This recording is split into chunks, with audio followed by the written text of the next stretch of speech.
¿Qué tal? Rápidamente, para aquellas personas que se van a animar a hacer el proyecto en físico o bien el proyecto en simulación, voy a dar los primeros tips.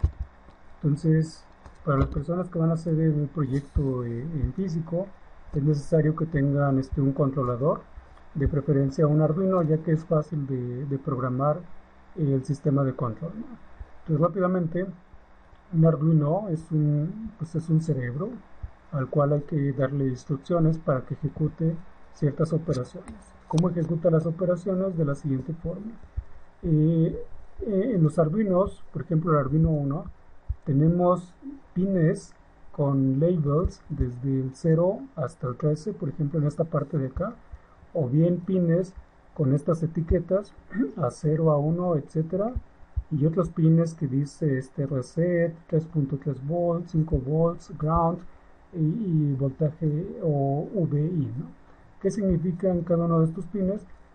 Bueno, por ejemplo, desde el pin 2 hasta el pin número 13, uno puede utilizar esos pines como entrada o como entrada de señal digital, o bien como salida de señal digital, ¿no?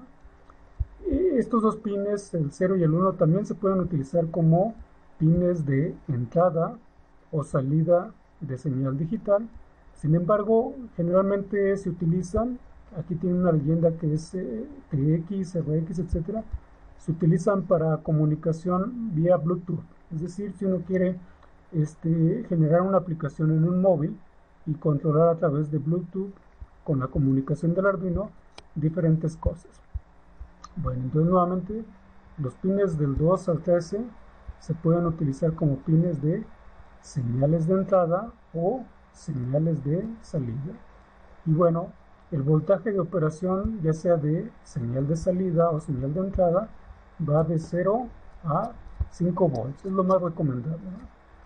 Entonces, por ejemplo, estos pines de entrada de señal digital de entrada o de salida, en el caso de entrada se pueden utilizar para algunos sensores que emiten señales de 5 volts. Entonces entra la señal y llega al cerebro. El cerebro sería esta parte de aquí, y dependiendo del algoritmo que tenga el cerebro, interpreta la señal de una forma y envía una respuesta. Es decir, puede enviar una respuesta a través de estos pines. Si es una respuesta digital, ¿no? Entonces envía una respuesta de salida. Estos pines de acá, el A0 hasta el A5, son utilizados como pines de entrada o salida, pero de señal analógica. Por ejemplo, sensores de temperatura, sensores de presión, etcétera. Los podemos utilizar, las señales que vengan de esos sensores aquí, entran aquí, llegan al cerebro, el cerebro las procesa y dependiendo de la información que reciba, toma una decisión. O bien, podemos utilizar estos pines para enviar una señal analógica, ¿no? Entonces, generalmente estas señales analógicas también oscilan entre más y menos 5 volts, ¿no? Y bueno, estos pines de acá que dicen 5 volts, VUI, VI, GND, 3.3 volts, se refieren a lo siguiente. Este pin de 5 volts proporciona 5 volts que uno puede tomar de ahí para alimentar algunos dispositivos. O bien, si uno quiere alimentar con 3.3 volts, también puede tomar de ahí la salida, ¿no? Y este pin que dice GND, pues es el pin de tierra, o sea, es el pin común, ¿no? Bueno, entonces quizás esos pines son los más interesantes. En más detalle les voy a enseñar para qué sirven los otros pines, ¿no? Y bueno, este modelo de Arduino 1, pues así como tienen estos pines de aquí, los modelos de otros Arduinos o copias de Arduino, pues también tienen la misma función los pines que están indicados, ¿no? Aquí, por ejemplo, en el Nano, estos pines de acá, desde el D2 hasta el D12, se refieren a pines de señal de entrada o salida digital. Y bueno, los pines del A7 hasta el A0, los pines de entrada o salida analógica, ¿no? Y bueno, aquí también tengo pines para obtener 5 volts o 3.3 volts, el pin ground y los pines para comunicación Bluetooth, etcétera. Entonces la diferencia, una de las diferencias entre el Arduino Uno y el Arduino Nano es el corazón, es decir, aquí el cristal o la frecuencia de trabajo, ¿no? del cerebro, ¿no? Y bueno, otra diferencia es que en el Arduino Nano es necesario tener una placa para poder fijar sus pines o sus salidas entradas, ¿no? El Arduino Nano no, el Arduino Uno no ya tiene conector. Y bueno, hay más modelos de Arduino, las diferencias también son los precios, etcétera, ¿no? Entonces, más detalles del controlador lo vamos a ir viendo conforme vayamos avanzando en el proyecto. Entonces, es necesario que tengan un controlador, ya sea cualquier modelo, ¿no? De preferencia controlador Arduino. Es necesario para el proyecto en físico tener los servomotores, 3 servomotores MG995 y 3 servomotores S99. Estos servomotores, así como muchos servomotores industriales, su giro se controla por frecuencia. Y ahorita les digo cómo es ese detalle. Entonces, ese control de giro, o sea, cuántos grados va a moverse cada uno de los motores, pues va a ser controlado a través del cerebro del Arduino. Y bueno, estos servomotores pues tienen 3 cables, uno naranja, rojo y café, ¿no? O bien puede ser naranja, rojo y negro, etcétera, ¿no? Les decía, esos servomotores se controlan a partir de frecuencia. Uno le envía una frecuencia con cierto ancho de pulso, ¿va? Y dependiendo de ese ancho de pulso, el servomotor va a girar ciertos grados dependiendo de cuánto dure el ancho de pulso, ¿no? Entonces esa señal que le llaman PWM se introduce a través del cable de color naranja o color amarillo, ¿no? Y bueno, aquí está un diagrama, un esquemático. El cable de color naranja es para la señal de control, la señal PWM. El cable de color rojo es la alimentación a más 5 volts, tanto para este modelo azul como para este modelo negro. Y el cable café o negro es para tierra, ¿no? GND, ground, ¿no? Y bueno, ¿cómo funcionan estos servomotores? De la siguiente manera.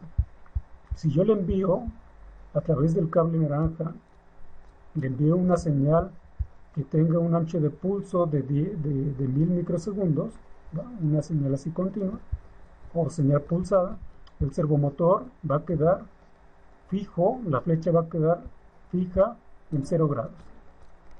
Pero si yo le envío una señal con este ancho de pulso, entonces el servomotor se va a mover, por ejemplo, 45 grados y ahí va a permanecer. O bien, si yo le envío una señal de 2000 microsegundos de ancho de pulso, entonces el servomotor se va a mover 180 grados. Entonces estos dos modelos de servomotores giran de 0 a 180 grados. Entonces, dependiendo del ancho de pulso que nosotros le vamos a enviar a través del controlador Arduino, nosotros podemos controlar cuántos grados se mueve la flecha del motor. Y bueno, como aquí les decía, ¿no? Aquí está con el Arduino, nosotros le vamos a enviar la señal que nosotros queramos, y entonces con eso nosotros vamos a controlar el ángulo de giro de los servomotores. Entonces, esto es análogo a lo que estábamos viendo en parámetros de DH, donde nosotros determinamos el parámetro θ, y entonces lo que nosotros vamos a controlar es cuánto va a girar ese parámetro θ, pero de cada uno de los servomotores a través del microcontrolador. Entonces, para que ustedes vayan probando si sus servomotores funcionan, les recomiendo que hagan las siguientes conexiones. El cable rojo lo conectan aquí a la patita que dice 5 volts. El cable café lo conectan aquí a la patita que dice ground. Y el cable naranja, por ejemplo, lo conectan en la patita 2, ¿no? Aunque lo pueden conectar en cualquier patita, ¿no? Pero ahorita por lo pronto en la patita 2. Entonces nosotros vamos a introducir un programa que ahorita les voy a decir cómo va a ser, que va a enviar una señal pulsada a través de la patita 2 y le va a llegar al servomotor. Entonces, dependiendo de esa señal que le llegue, el servomotor va a moverse diferentes grados. Entonces, el primer propósito para los que van a hacer el proyecto en físico es comprobar que sus servomotores pues, realmente funcionan y se mueven los grados correspondientes, ¿no? Entonces, ¿cómo lo vamos a hacer? De la siguiente manera. Van a descargarse de la página de Arduino, pues el programa Arduino. Yo tengo la versión 1.89, pero quizás ya está en versiones más recientes. El lenguaje no cambia, el lenguaje es basado en C, C++. Entonces, cuando ustedes abran la aplicación de Arduino, ya que lo hayan descargado e instalado, les va a aparecer este cuadro de diálogo o esta interfaz gráfica. Me aparece esta expresión automáticamente, que es voice setup, y esta expresión, ¿no? Void loop. Entonces, en este espacio que está acá, en este espacio, nosotros vamos a utilizar este espacio para cargar módulos, y ahorita van a ver uno de los módulos que van a cargar, y en este espacio que se llama voice setup, aquí entre este corchete y este corchete, o aquí en esta parte en blanco, vamos a poner todas las variables que vamos a inicializar. Entonces, ese espacio se utiliza para inicializar variables, inicializar pines, etcétera, ¿no? Entonces, más detalles se los voy a dar conforme vayamos avanzando, ¿no? Y acá en esta parte o en este método que se llama el void loop, aquí es donde vamos a poner toda la lógica que queremos que haga el cerebro, ¿no? Entonces, por ejemplo, para comprobar que nuestros servomotores están funcionando, vamos a primero a cargar una librería.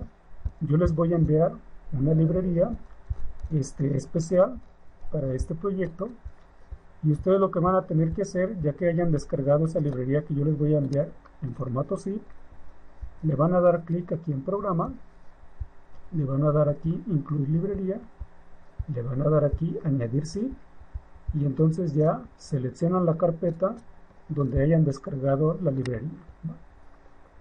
Vamos a utilizar una librería especial que nos va a permitir controlar la velocidad de giro de los servomotores. Pues ahí está el primer paso. Lo siguiente, van a introducir el siguiente algoritmo. Se los voy a explicar ahorita, pero es el que van a introducir.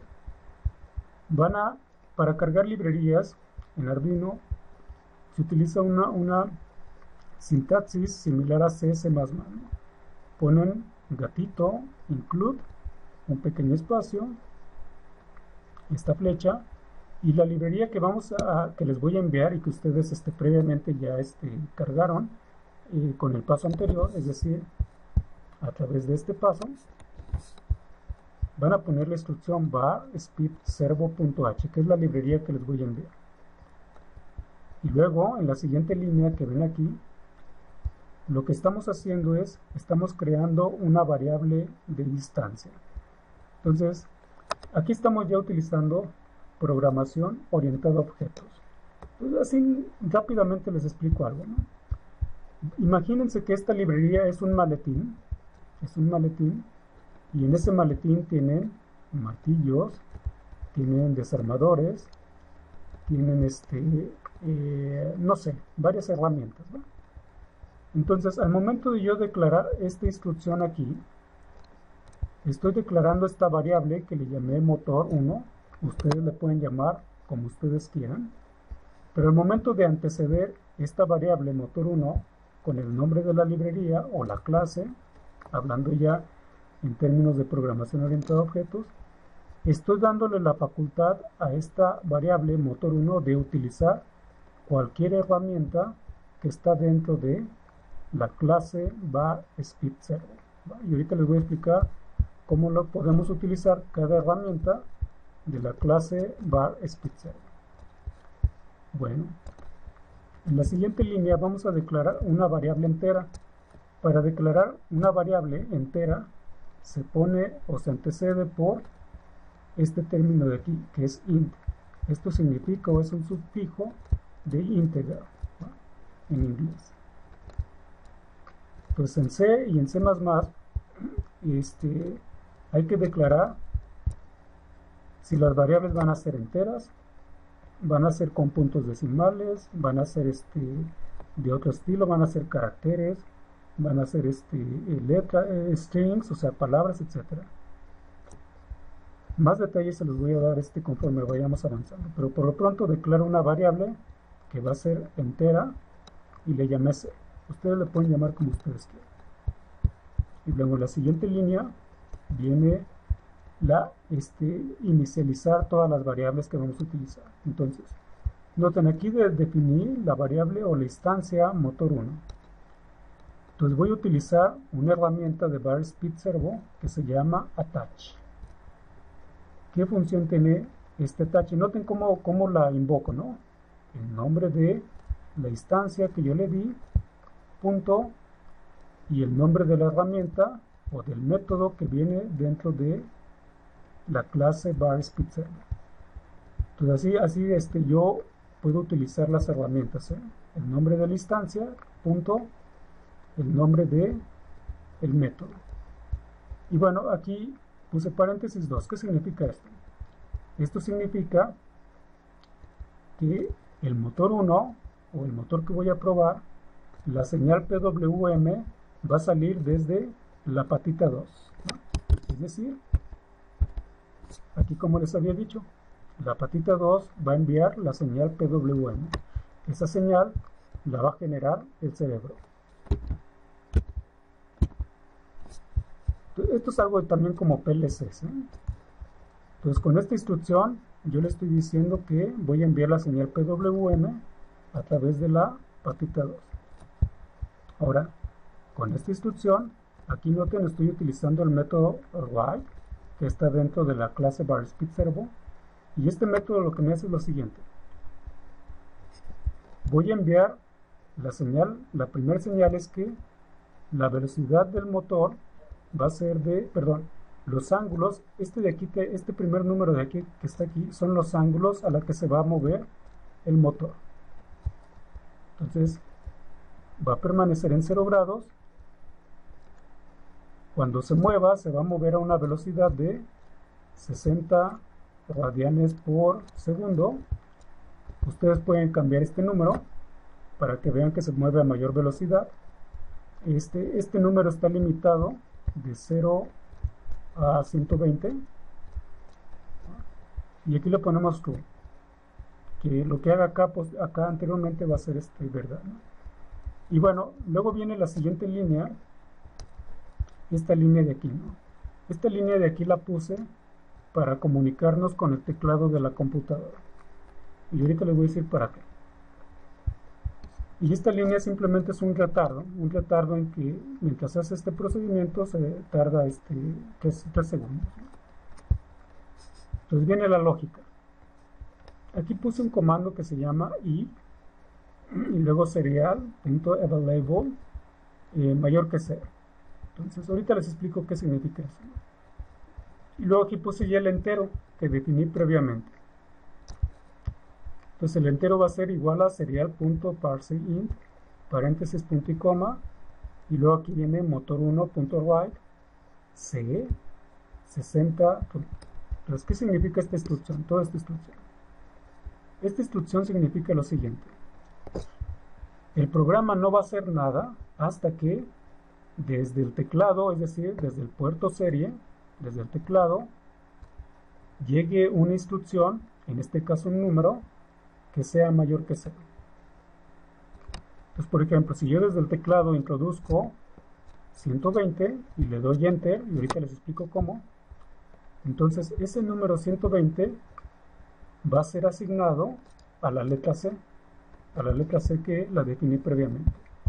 Entonces ahí lee la información del teclado a partir de esta línea, y entonces aquí lo pone aquí. Entonces si por ejemplo introduje 120, entonces aquí va a poner 120, y entonces el motor se va a mover 120 grados a una velocidad de 60 radianes por segundo. Entonces eso significa esa instrucción.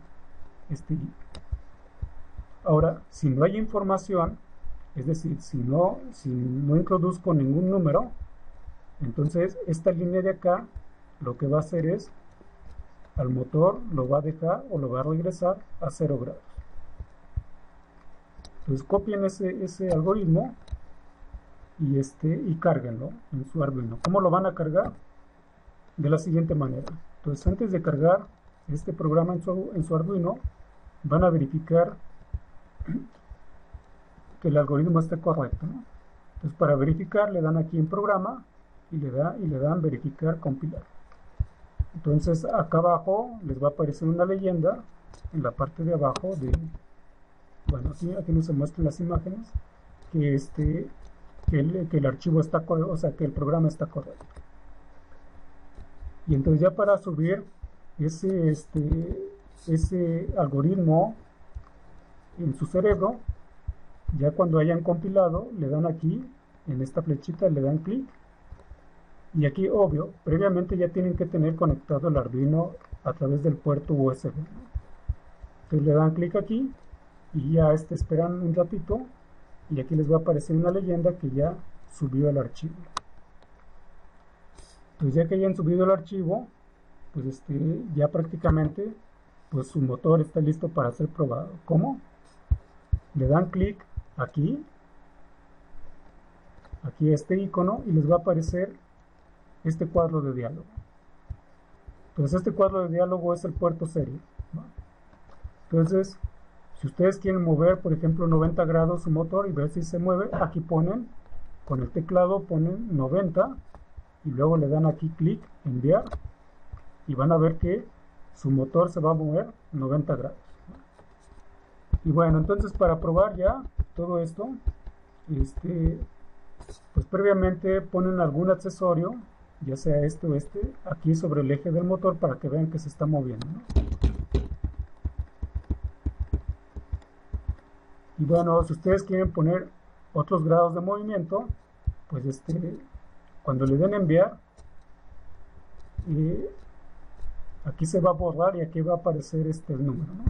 Si quieren ponerle otros grados de movimiento, pueden poner no sé, 45 grados, 20 grados, etcétera, y se va a mover y le dan aquí enviar y van a ver que se va a mover esos grados. Entonces aquí tengo un pequeño video de la demostración. Perdón. Entonces aquí ahí está un servomotor MG995. Aquí ya introduje un valor allí en el puerto serie. Aquí le voy a cambiar otro valor. Ahí me equivoqué, creo que le ponía otra tecla. Pues voy a poner otro valor. Aquí ahí está. Creo que es 120 y van a notar que se mueve 120 grados. Ahí está, se mueve y luego se va a regresar otra vez a su posición, ya que la línea else me indica que regrese nuevamente a su posición. Entonces ahí está nuevamente. Entonces miren, con esto ya puedo ver en qué ángulo está orientado a los 0 grados. Eso también es conveniente que lo sepan, en qué posición están los 0 grados, porque al momento de ensamblar, vamos a ensamblar con ciertos grados ya de movimiento, pero más adelante les comento, ¿no? Entonces, para los que van a hacer el proyecto en físico, pues por lo pronto mi recomendación es que prueben que todos sus servomotores están funcionando. Para los que van a hacer el proyecto simulado, lo que significa la cinemática inversa es lo siguiente. Por ejemplo, aquí tengo una pequeña animación donde este brazo simula que levanta un objeto que está en la posición X1, Y1, Z1 y lo mueve a la posición acá X2, Y2, Z2. Entonces en las clases de David Kartenberg vimos cómo determinar X, Y y Z en términos de los ángulos de giro de los motores, ¿no? Acá el problema de cinemática inversa es: dame las coordenadas de algunos objetos o dame las coordenadas a donde tú quieras mover y yo te digo cuántos grados tengo que mover los ángulos o bien los motores. Entonces Aquí está la leyenda, ¿no? Entonces, para resolver ese problema, es un problema complejo. Sin embargo, les voy a enseñar cómo hacerlo con álgebra matricial y con Python. Entonces, para los que van a hacer programa simulado, vamos a resolver el problema de cinemática inversa y lo vamos a comprobar en simulación con algunos robots ya prefabricados. Entonces, por lo pronto les voy a pedir que descarguen Python, verificar si Python tiene el módulo NumPy y descargar FreeCAD. Ambos software son gratis. Entonces, por lo pronto, esos son los avances que les recomiendo hacer para tanto el físico como el simulado. Después les voy a dar más tips. Por lo pronto es todo. Saludos.